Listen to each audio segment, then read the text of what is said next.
Welcome to Not Milk Never Milk. Subscribe if you're lactose intolerant.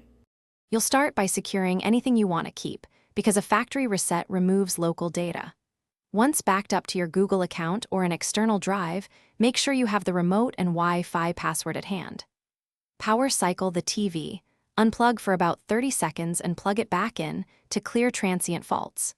Then, using the remote, open Settings and move to the Device Preferences menu to begin the reset process. This gets you into the right control path quickly.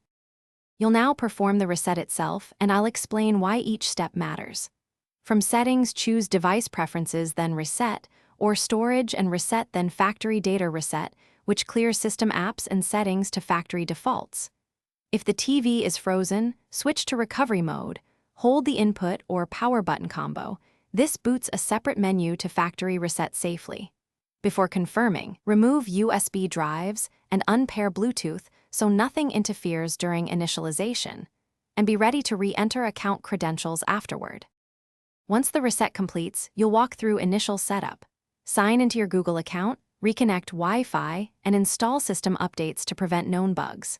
Make sure to restore apps and settings from Google Backup if you used it, or reinstall apps from the Play Store.